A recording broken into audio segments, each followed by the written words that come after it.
Hello, good afternoon, welcome. My name is Kim Arellano. I am the Chief Evolution Officer of Workforce Evolution. We focus on organizational development, and my passion is on generational leadership. So today we're going to be talking about the next generation of generational thinking. Currently at this time, I'm in what I call the throes of my dissertation work for my PhD, specifically on this topic. And I have found a lot of really interesting information that has done a real big mind shift for me, and I'm hoping I can share that with you. When we talk about the current generational thinking, or what I call generational thinking 1.0, we're talking about looking at the different generations. You've got the millennials, the baby boomers, the Gen Xers, the cuspers, the Gen Ys, all of these different labeled organizations, labeled individuals within specific cohort group based on the year that you were born. And generational thinking 1.0 says, okay, they lived a little bit of a different life, a little bit different perspective, therefore they have a different way of showing up at work. What does that look like? Generation 2.0 says, okay, we've played around with this for a little while, but where are we going with it? How are we looking at generational transformation? So we're going to talk about that in a minute. But first I want to go ahead and go back to generation thinking 1.0, if I hit the right button. There we go. You don't have to sign me hitting the right button. Okay, so generational differences, what we're looking at today. There's differences in soft skills. We talk about differences in technology, the influence of technology and adoption in the workplace. We also talk about the societal events that happen during the time when a person is coming of age and how that shapes their views on things like leadership and work ethics. And this is a lot of the conversations that we've been having. Now, the reason why we're having these conversations is because there's a problem in work environments. One of the problems is how do we keep and retain new talent? Some organizations are looking at 25% or even more of their workforce retiring from the business today. How do we do knowledge transfer from one generation to the other if we can't keep a consistent workforce moving forward? The other issue that we're addressing in Generational Thinking 1.0 is generational conflict in the workplace. How do we keep everybody working together just fine? Well, I've done a lot of presentations on this and have had a lot of conversations around this. And this is an example of one of the things that we use for a tool, and I apologize if it's a little bit blurry here. But this came out from AARP. It was the Association of Retired Persons. Put this out in 2007 to kind of say, okay, leaders, baby boomer leaders, these are some of the things that we're finding in our research as it relates to how different generations view things like outlook, like authority, like what their turnoffs are, and all of this kind of fun stuff. And I remember I was delivering this presentation one time, and I had a person from the older generation when I asked, what is so great? What are some of the really great things about your generation that you bring to the table? And the response is we have a really great work ethic. It's too bad we're not seeing that in some of the other generations. Immediately, I saw one of the younger generation, arm folded, crossed. And I noticed this.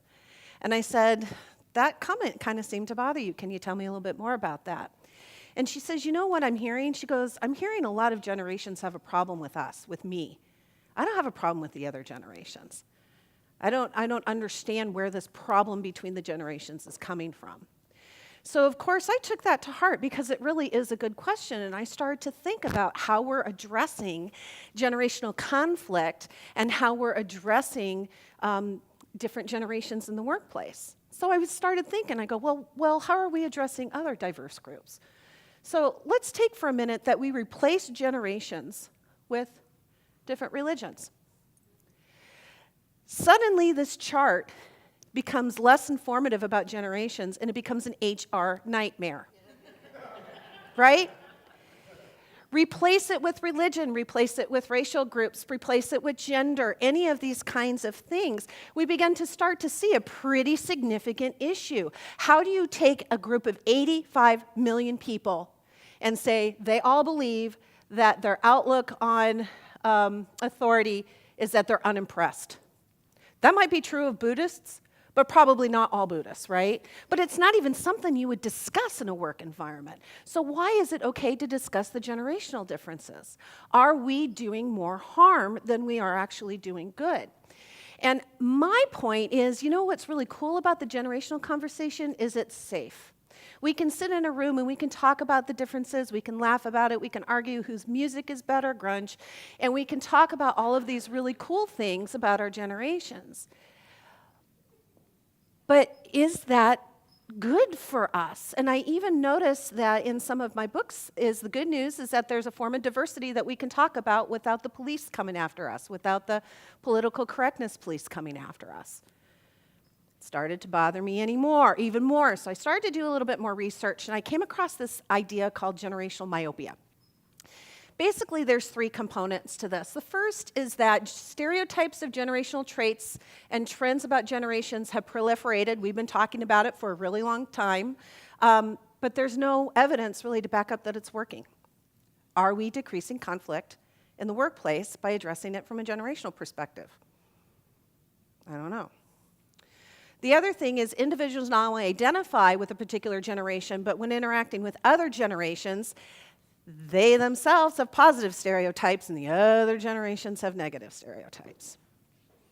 I see this a lot. And the last piece specific with myopia basically says we judge our own generation of the merits and we fault other generations from their non-merits. It's just something that we do by human nature. It's how we connect with each other as a cohort and as a group. So then the question is, are we doing more harm than good when we look at diversity in generation or not? So I say maybe, at least it starts the conversation. At least we start to get to learn and understand a little bit of each other. And I will tell you that I had a meeting at the airport and I was listening to a conversation that was happening around me. One of the conversation was a couple of older people were talking about how there's no work ethic with the younger generation and they can't get them motivated to do anything. And everything's going to go downhill in a handbasket, whatever that means. And it's just going to be awful if this generation doesn't start growing up. And I'm sitting here thinking, you're saying that out loud in an airport. I'm waiting for the fisticuffs to come. I'm waiting for the argument to come. And I looked around and every person that should have been offended by that, what do you think they were doing? They were totally disengaged. They didn't hear it. Guess what? The conflict problem was solved. That's what happens in our work environments too. They just disengage from the conversation. And you would too. If you had a whole group of people that were judging you based on the year and the cohort that you were born, saying that you have these negative attributes you may or may not have. The conversation is great. Let's talk about diversity. Let's look at the differences between the organizations, but let's take it up a notch. And that's where we get into Generation 2.0.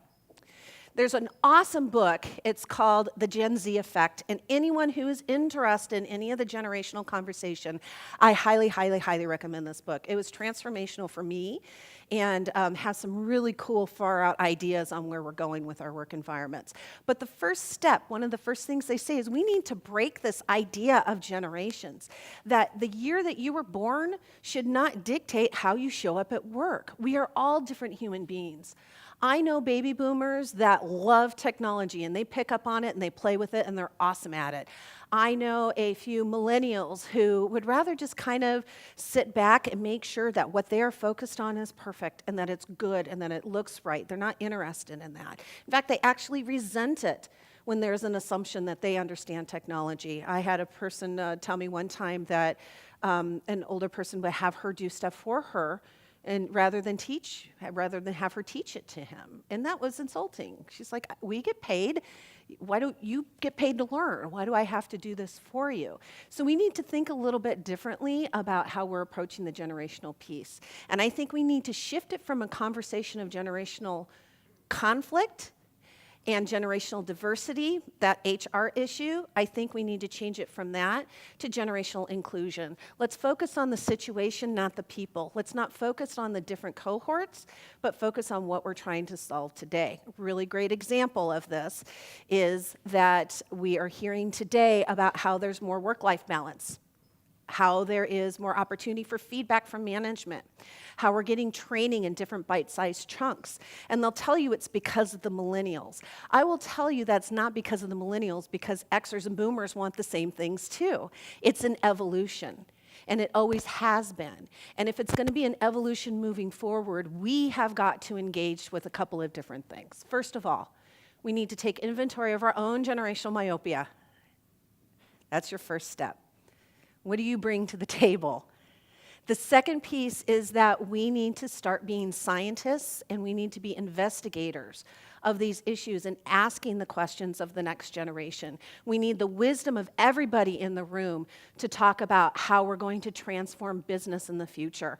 Are we all going to show up in an office 8 to 5 Monday through Friday? Because quite frankly, that's obsolete. The only reason why we have those times is that's where the typewriters were 50 years ago. It's not how the world is today. How are Boeing airplanes going to be made in the next 5, 10, 15, 20 years? How are all these things going to happen? Well, if we sit down with a generation and start having these discussions, we might find some pretty incredible solutions.